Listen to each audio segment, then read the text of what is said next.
Bonjour à tous et bienvenue dans cet nouveau numéro de cette année-là, le numéro 15. Et pour m'accompagner aujourd'hui pour cette émission, Olivier François, que je ne présente plus aux spectateurs de TV Liberté. Vous allez bien, Olivier ? Ça va bien. Bon, c'est parfait. Christophe, Antonin, Maxime, c'est bien ça, Christophe ? Anatole, André au choix. J'aimais bien Antonin, non ? C'était Antonin. Antonin, c'est pas mal aussi. Un Romain, c'est un empereur. Donc Christophe, Anatole, Maxime est avec nous. Le plaisir de revoir notre ami David Lépée qui nous arrive directement de Suisse. Bonjour. Bonjour David, vous allez bien ? Vous êtes arrivé de Suisse dans un pays en grève, vous y êtes arrivé quand même ? Oui, je n'ai pas vraiment vu la différence. D'accord. Voilà, non, ça va bien. C'est bon pour la marche à pied, une belle Je ne sais pas si c'est un compliment que vous nous faites. De mon point de vue, oui. Oui. Voilà. Et pour la première fois, le plaisir de recevoir Bruno Lafourcade. Bonjour. Bonjour Bruno, que les lecteurs d'Éléments connaissent bien, car grâce à depuis quelques numéros, maintenant vous faites une chronique régulière dans notre journal. Bienvenue Bruno. Voilà, on va faire le petit générique, vous savez, la petite année qui arrive, et on va arriver en 1975, c'est magique. 1975, il y a eu pas mal de morts, j'ai remarqué, beaucoup de disparitions en cette année giscardienne. Beaucoup au Cambodge, d'ailleurs. Oh oui, non, mais je pensais pas à eux. Non, c'est incroyable. Il y a Saigon. Non, je pensais à Pierre Freinet, qui a disparu. Oui. Michel Simon. Pierre Dac. Joséphine Baker. Mike Brandt. Vous savez, c'est celui qui s'est jeté... 2 fois de suite. Il s'est raté. Il s'est défenestré 2 fois. Mais aussi Jacques Duclos. Bonnet blanc, blanc bonnet, ce grand communiste. Oui. On peut 20%. Guy Mollet. Quand même, non, c'est vrai qu'il n'a pas marqué. Pasolini. Hannah Arendt. Et le général Franco. Voilà, mais en 75, c'est dingue, hein. Je pensais faire un peu d'effet avec le général Franco, mais non, ça marche plus. Comme on n'a pas le temps pour les minutes de silence, on fait juste c'est plus à la mode. Ça n'inspire plus ni la haine ni l'admiration, c'est triste. Donc en 75, par contre, va sortir un petit film qui s'appelle Les Galettes de Pont-Aven, de Joël Seria, avec Jean-Pierre Mariel, Bernard Fresson. Jean-Pierre Mariel, on lui avait déjà rendu hommage dans l'émission cette année-là. Bernard Fresson, Jeanne Goupil, Andrea Ferréol, Claude Pieplu et Dominique Lavanon, qui jouera le rôle d'une prostituée magnifique, bretonne, vraiment, on était dans le terroir.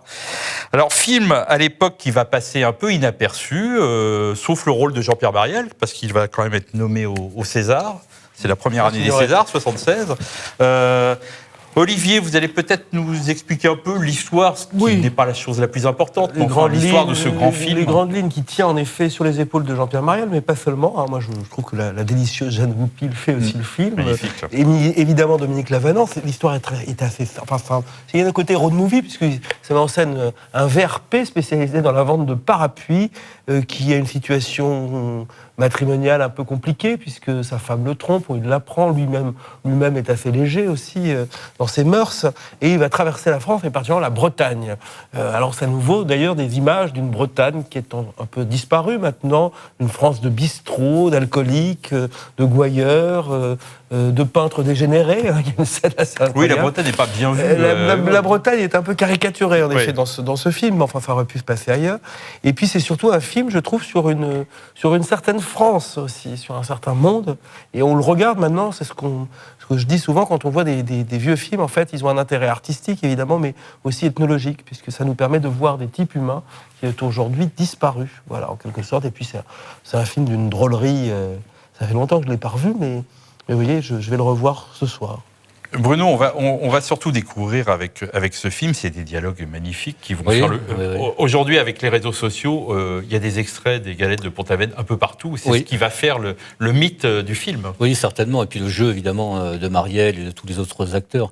Il y a quelque chose qui me frappe dans l'itinéraire du personnage joué par Mariel, c'est que c'est l'itinéraire d'un artiste raté. Il est représentant en parapluie et il rêve de faire une carrière de peintre, mais évidemment, il n'a pas le talent, certainement. Et c'est quand même l'itinéraire d'un artiste raté. On suit quand même le déroulé de l'histoire. Ce n'est pas seulement ses relations avec les femmes, c'est aussi la chute de quelqu'un qui finit à la fin. La fin est extrêmement mélancolique, je trouve, mais a toujours fait un effet très émouvant. Il termine en garçon de café plus ou moins lié à sa femme qu'il aime, quoi, dont il est amoureux. Et c'est quand même une sorte de déchéance et d'apaisement final, mais de mélancolie aussi, parce qu'il a renoncé à son œuvre, si on peut appeler le travail que l'on voit à l'écran de ce qui est supposé peintre. Oui, c'est un peintre du dimanche. Il faut préciser que le travail qu'on voit à l'écran est fait par Jeanne Goupil. Oui, c'est ça. Peintre aussi, oui. Alors je ne sais pas si elle était elle-même peintre ou si elle a juste... Si, elle a même, pour préparer cette émission, je me suis aperçu qu'elle avait fait, je crois, les Arts Déco. Donc elle avait fait une école de peinture.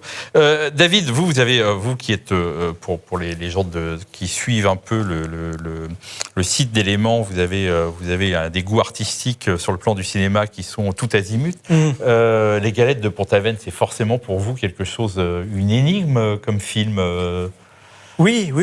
Et comme l'explique l'article de notre ami Ludovic Maubreuil, auquel nous réagissons maintenant dans le numéro d'Éléments, aujourd'hui, il pose problème, ce film. Il est problématique, il est attaqué. Pas que ce film, mais une époque, un réalisateur, un acteur. Et j'ai repensé un peu à ce que disait notre confrère Michel Marmin dans son livre « La République n'a pas besoin de savon ».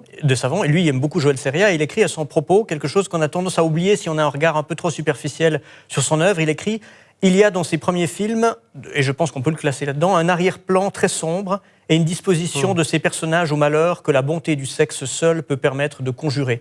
Et contrairement à ce que pensent les gens qui se contentent de regarder sur les réseaux sociaux ou sur YouTube ces fameux extraits les plus connus, qui laissent entendre que « ah oui, on aime bien ce cinéma français ancien parce qu'il était grivois, aigriard, gaulois, gaillard », c'est vrai en partie.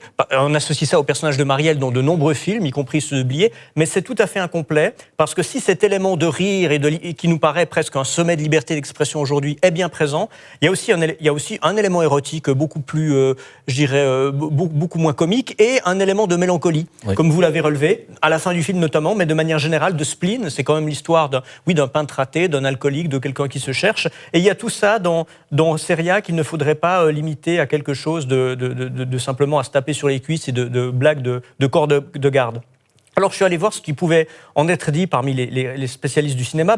Un spécialiste du cinéma italien, Francesco Cassetti, rappelle qu'il y a voyeurisme quand on voit l'objet comme une source d'excitation et qu'il y a narcissisme quand on voit l'objet comme une source d'identification. Et cette fameuse scène auquel tout le monde réagit sur les réseaux sociaux, c'est-à-dire la scène où il entre en pâmoison, en adoration à la fois de peintre et d'homme face au derrière et au devant aussi de Jeanne Goupil, scène qui pose problème, et entre complètement dans ce cadre, puisque à la fois le spectateur homme se retrouve dans cette adoration, comme je pense que ça nous arrive tous devant une belle femme de se dire: que ne suis-je pas sculpteur? Ça me ferait une corde de plus à mon art. Non, jamais. Bon, alors peut-être que c'est comme moi.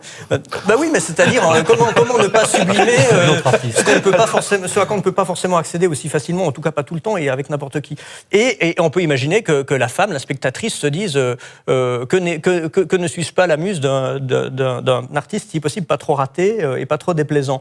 Et évidemment, si cette interprétation est vraie, ça remet au milieu de la scène la différence des sexes, qui est spécialement ce qui est aujourd'hui un petit peu passé sous le tapis, ce double mécanisme. Et ce même Cassetti, donc ce théoricien italien, définit l'approche féministe du cinéma en disant, je cite, il faut casser le mécanisme de la fascination, construire un déplaisir filmique s'il est nécessaire au renversement des habitudes qui cachent la volonté de perpétuer une stricte hiérarchie entre les sexes.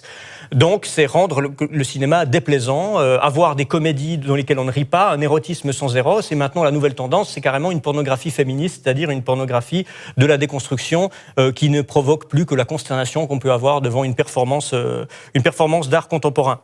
Alors, si je peux encore juste dire un mot pour aller dans la suite de ce qu'a dit notre ami Ludovic Maubreuil. Quand on fait des recherches un petit peu dans ces théoriciens du cinéma postmoderne, féministe, queer au sujet de ce film, je suis tombé sur un article de Pierre Thévagnan qui s'appelle « De quoi Pierre Richard est-il le nom ?» où il oppose les figures de Pierre Richard et Alain Souchon à Marielle et Belmondo. Ce qui m'embête un peu, parce que j'aime beaucoup Pierre Richard aussi, ils ont d'ailleurs souvent tourné ensemble, et je ne crois pas qu'on puisse faire, ni en bien ni en mal, de Pierre Richard un modèle de contre-virilité. C'est une virilité autre.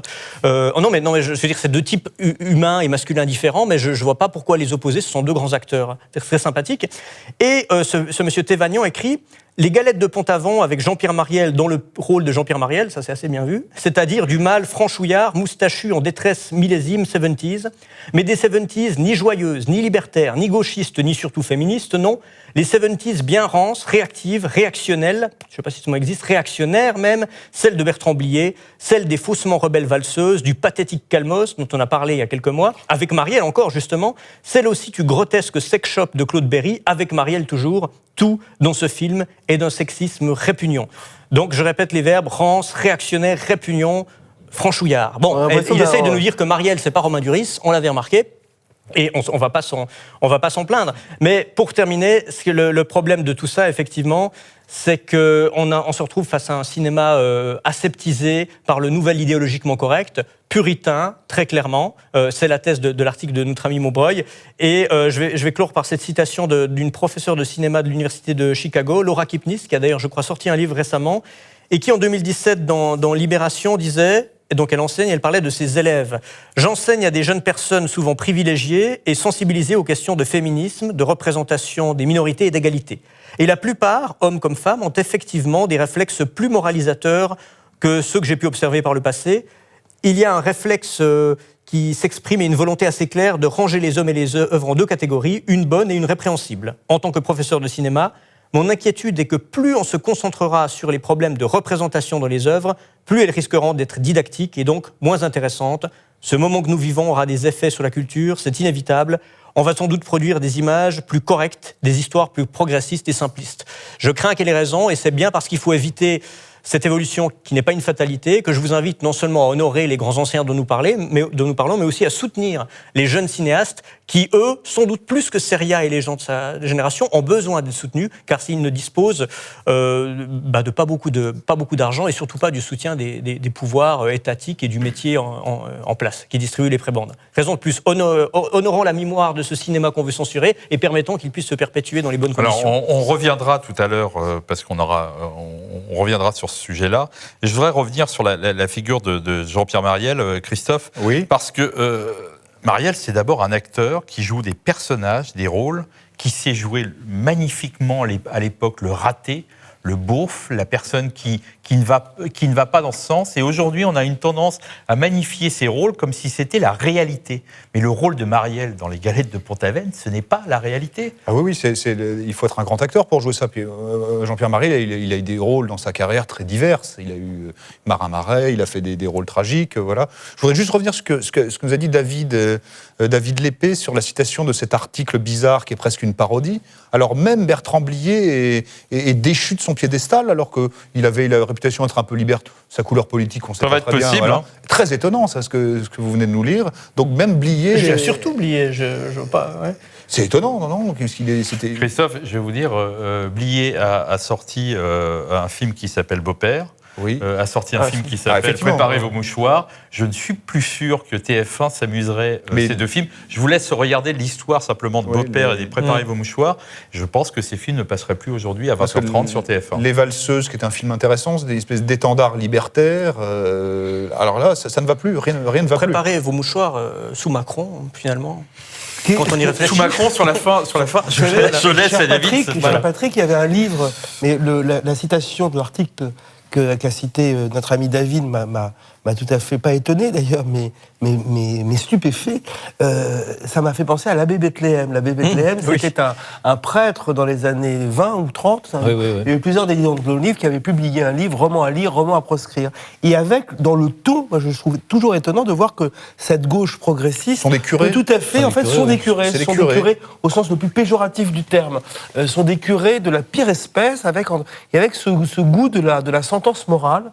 Et ça me stupéfie. Et l'abbé Bethléem donnait envie à ses lecteurs de voir les livres qu'il proscrivait, de même que ces critiques-là nous donnent envie de voir le film si on ne le connaît pas encore. Évidemment, mais c'est dans le ton. Je trouve que c'est incroyable. Dans les mots qui sont employés, vous les avez cités, il y a vraiment une proximité. Vous allez voir, on va regarder un petit extrait à peine d'une minute d'une émission d'arrêt sur image d'une professeure d'université qui s'appelle Delphine Chedaleux. Je vous laisse écouter cette petite minute et on revient pour en parler. Le nom est rigolo. Delphine comment ? Chedaleux. Très drôle, on dirait du Lautner. On écoute.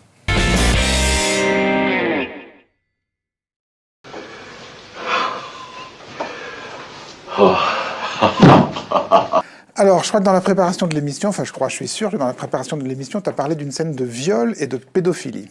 Alors, la scène de viol, c'est pas celle-ci. Hein. La scène de viol, elle intervient avant dans le film, et c'est justement cette première fille qui devient sa muse qu'il rencontre. Et il y a une scène de viol hors champ, en fait. En revanche, ce que cette scène même si bien sûr ça se répond, mais ce à quoi cette scène me fait penser, c'est l'une des tendances lourdes en fait du cinéma français, qui est un certain penchant pour ce que certaines historiennes du cinéma appellent le couple incestueux, qui est en fait un penchant pour le désir pédophile. Dans le cinéma français, c'est une tendance lourde. Ici, bien sûr, l'actrice, elle a 25 ans, quelque chose comme ça, en fait, quand elle tourne, mais elle fait très jeune, elle dit qu'elle est vierge, elle lui dit « t'es une enfant ». Et c'est en fait un phénomène qu'on retrouve vraiment dans toute l'histoire du cinéma français. Donc voilà, on a entendu cet extrait assez extraordinaire. Ce cinéma français des années 70, comme dit Delphine Chedaleux, était-il pédophile ? Elle en est persuadée, c'est la question qu'elle se pose. Cette émission pourrait faire rire, mais il y a eu depuis l'affaire Mazeneff, il y a eu beaucoup d'affaires sur ces histoires-là. Je pense qu'elle met le doigt sur quelque chose de bien précis, sur ce cinéma-là. C'est pas une folle, hein. C'est une enseignante, elle est chercheuse, elle travaille dans votre pays, mon cher David, à l'université de Lausanne, elle est spécialiste dans le cinéma. On pourrait en rire, mais je pense qu'il y a un vrai sujet. Olivier, vous parliez de curé, mais on en est là, quoi. Ouais. Et puis il y a aussi une extension du domaine de la pédophilie, si je puis dire, puisque on se met à confondre tout. Le petit garçon de 8 ans avec la fille de 17, voire avec la fille de 21, l'enfant, le tueur d'enfants avec le séducteur, le détourneur de mineurs. Enfin, il faut à un moment donné que ce soit sérieux.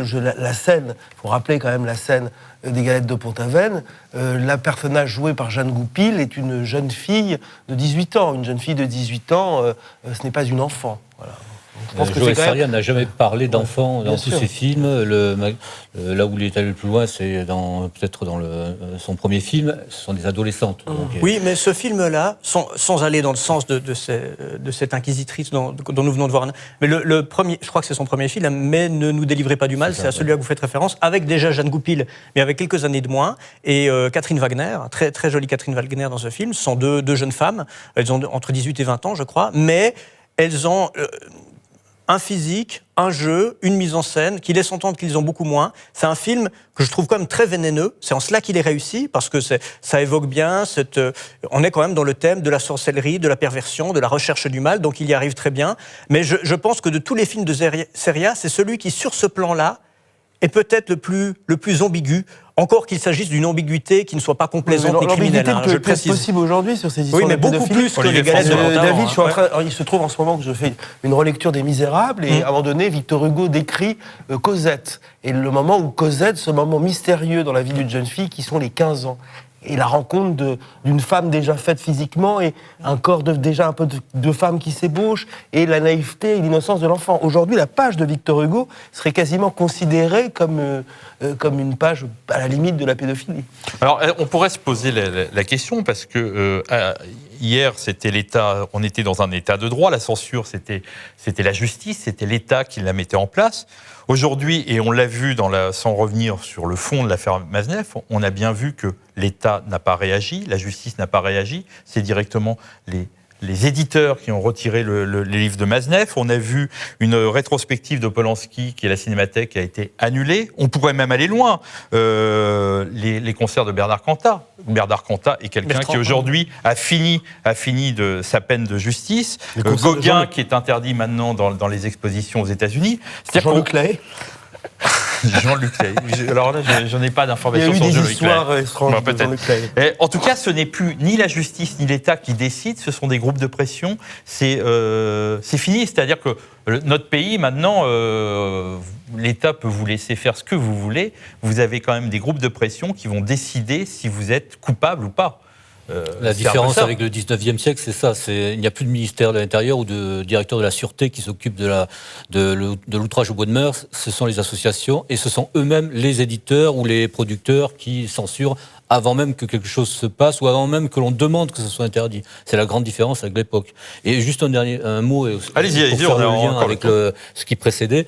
Le grand problème de l'époque, c'est vraiment la domination du littéral sur le littéraire. Quand on parle d'enfant, l'enfant, ça a toujours été dans son sens classique. C'est comme ça que l'utilise Baudelaire dans L'Invitation au voyage. C'est le premier vers, mon enfant, ma sœur. Il est bien évident qu'il ne désigne pas un enfant, pas plus que ma sœur ne désigne quelqu'un de sa famille, pas de sœur. Hein. L'enfant, c'est évidemment, ça peut être c'est un des sens que l'on trouve dans le Littré, dans les dictionnaires plus récents. L'enfant désigne un adulte dont la fraîcheur d'âme rappelle celle de l'enfance. Et donc, ça peut être quelqu'un de 25 ans. Il y a une page dans Zola où l'enfant, c'est un vieillard, en fait. Il décrit un vieillard tout à fait, qui a peut-être 80 ans, et donc il décrit comme un enfant. Il dit même le mot enfant. Donc, le littéral a pris totalement le passe sur le littéraire, et Joël Seria, pour revenir à lui, est un cinéaste littéraire d'un certain point de vue, d'une certaine littérature populaire. Il doit être très amateur de Céline ou d'auteurs de René Fallet, un peu. Ou de René Fallet, voilà. Je pense qu'il est de ce côté-là de la littérature, voilà, et du cinéma populaire de l'époque. Autre chose sur cette question, c'est qu'un fort refus de confondre tout quand on parle de pédophilie et de confondre les âges, de ne plus être précis, c'est que ça finit par se retourner. Je pense que le combat contre l'abus d'enfants est nécessaire et doit être mené de manière très sévère. Enfin, si la pédophilie va jusqu'à 25 ans, et d'ailleurs même le combat contre le viol, quand on parle du viol, le viol par le regard, enfin bon, voilà, on atteint des degrés d'absurdité. David ? Eh bien, il faudrait retrouver le terme, mais Ludovic Maubreuil parle de ce viol par le regard dans le cinéma. Je ne sais pas si vous vous rappelez un terme anglais, le male gaze, je crois, ou quelque chose comme ça, qui est en fait la subjectivité violente du regard de l'homme sur le corps de la femme à travers l'œil du cinéaste, voire celui du spectateur, qui devrait être déconstruit pour rendre le film plus inoffensif, inodore, incolore et son goût. Hein. Je voudrais juste revenir à nos moutons autour de Marielle et de ce film de Joël Seria. Je voudrais faire un petit hommage à Agacement. Donc, Jean-Pierre Marielle, qui est un peu le saint patron putatif des années 70, le pape à moustache, retors et madré dans des rôles comme ça, qui ont l'air un peu légers et ringards. Bah, c'est pas que ça, c'est un peu plus profond. Et ce film, Les Galettes de Pont-Aven, c'est vrai que ça déclenche, comme disait Bruno, une mélancolie épouvantable. Olivier parlait d'une dimension un peu de témoignage anthropologique du cinéma. Et il y a au-delà de la gauloiserie, de la gaillardise, qui est un peu fatigante, et en plus, Marielle n'est vraiment pas... c'est un vrai grand acteur, même si on a pu le voir dans ces périodes-là. Il y a le film, effectivement, comment on appelle ça, le film de Claude Berry, Sex Shop. C'est un libraire. Le clin d'œil, c'est un libraire qui se reconvertit en sex shop. Je crois que dans un film, juste quelques années après, non, peut-être 10 ans après, de Joël Seria, Les Deux Crocodiles, où il y a une espèce de road movie, où il est avec Jean Carmet, entre Saumur et Quimper, je crois d'ailleurs. Joël Seria est angevin, comme à noter notre camarade Michel Marmin. Voilà, c'est l'Ouest français que nous aimons tant. Donc il y a toujours une émotion formidable de voir Marielle, c'est cette moustache, cette voix. Et puis moi, je suis tout simplement ému de voir ces automobiles, ces chemises, ces soutiens-gorge. Ces vieillards. Ces poils. Oui, ces liqueurs étranges, cette Bretagne. Voilà, il y a une émotion d'une époque qu'on n'a pas tout à fait... Moi, j'ai pas tout à fait connue, mais... J'ajouterais qu'il faut aimer le passé, un certain passé français, pour ses physiques aussi, ses physiques de femmes, ses physiques de vieillards, ses visages, et détester notre époque aussi, en tout cas ce qu'elle peut avoir de détestable, parce qu'il faut la détester physiquement. Il suffit parfois d'aller dans la rue, de voir ce qu'on appelle ces métrosexuels, ça incite à la révolte. Vous faites du mal.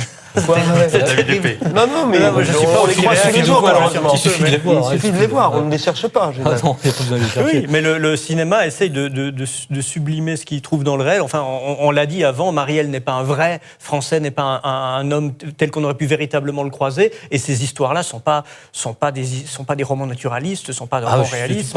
Pardon, je suis pas du tout d'accord. Marielle a existé, je veux dire, dès Jean-Pierre Marielle, j'en ai connu. Oui, non, mais on parlait du rôle. C'est ce que vous disiez avant. Non, mais évidemment. Mais même le rôle, je trouve qu'il y a un aspect très naturaliste dans Les Galettes de Pont-Aven qui ne m'intéresse pas du tout pour le côté aigriard, le côté rabelaisien, mais c'est le côté extrêmement triste de ce personnage qui à la fin est déchu. Et un dernier point en ce qui me concerne, les personnages des hommes chez Joël Seria, ce sont des personnages extrêmement ambigus, négatifs, ratés, pathétiques. Oui, voilà, l'adjectif c'est peut-être pathétique. Il n'a que des personnages pathétiques. Un point sur Bernard Fresson qui joue ce rôle de peintre qui réussit, qui matériellement vit dans l'aisance et qui a cette aventure, qui a récupéré une jeune femme qui séduit et qui l'a sous sa domination. Ce n'est pas un viol, c'est beaucoup plus ambigu que ça. C'est une emprise. C'est ça, c'est l'emprise, et c'est Marielle qui va le sauver. Mais Bernard Fresson joue un rôle de dégueulasse. C'est un salaud. Abject. C'est un type répugnant. Et d'ailleurs, chez Seria, l'art commercial est associé à quelque chose de dégueulasse, puisqu'il incarne ce peintre qui a réussi matériellement. Et Marielle, à chaque fois dans ses films, même s'il attire notre sympathie pour plein de raisons, ne joue pas forcément des rôles extrêmement positifs. Je pense à un autre film avec Jeanne Goupil qui est Charlie et ses deux nénettes. Au début, l'apparition de Marielle, qui a d'ailleurs pas un énorme rôle, qui a un rôle secondaire, est sympathique, mais on s'aperçoit à la fin que c'est un type égoïste, irresponsable et assez lâche, et cette sympathie s'effrite assez vite. Il y a toujours cet élément de mélancolie qu'on va peut-être moins retrouvé dans des films comme La Lune. Alors là, qui est plus franchement dans la satire. Dans la satire, c'est plus léger en fait. Et c'est mélancolique aussi parce que c'est la fin d'un... le sanglot, on parle du Pascal Bruckner, le sanglot de l'homme blanc, mais c'est la fin d'un certain type d'homme européen. Mais bien sûr, qui, dans les années 70, voit monter le féminisme, le déclassement social aussi, voilà, c'est ça. parce qu'il ne réussit plus. Je pense que la scène la plus, enfin pour moi qui est une des plus émouvantes, c'est quand il joue, il va dans cette boutique et il présente ses nouveaux parapluies. Cette scène là on s'aperçoit que c'est la fin. Oui, c'est ça. C'est la fin d'une époque. Il présente ses parapluies. Il a encore l'art de bien faire, etc. Mais c'est fini. Cette période est finie. C'était la France des représentants. Des représentants. Avant même le VRP ou le. Avant le VRP. La France des représentants avec tout son réseau de restaurants, de petits hôtels, donc d'histoires d'amour avec la servante. Éventuellement de maîtresse. Voilà. Bon ben voilà, je crois qu'on a fait le tour de ce magnifique film. Je peux ajouter juste un allez-y, mot. On a encore. J'ai dit le mot poil tout à l'heure parce qu'en fait on pourrait, et peut-être que Ludovic Maubreuil ça l'intéresserait, faire une histoire du cinéma physique et notamment la disparition du poil et l'avènement de la femme au cinéma. Voilà, c'est tout. Bon, peut-être on fera l'année du poil. Bien que Romain Duris, c'est beaucoup de poils, paraît-il. Par opportunisme. Par opportunisme. Je ne sais pas. Il faut que ça trucule comme dans le film de Patrice Lecomte, qui avait réuni Marielle, il y a eu dans les années 90, Noiret et Rochefort, les grands moustachus. Voilà, il faut que ça trucule. Dans Joël Seria, ça trucule pas tant que ça, moi, je trouve. Bon, on va rester là. Patrick Lecomte n'est pas un mauvais Patrice Lecomte. Oui, mais là, on va en rester là. Hein.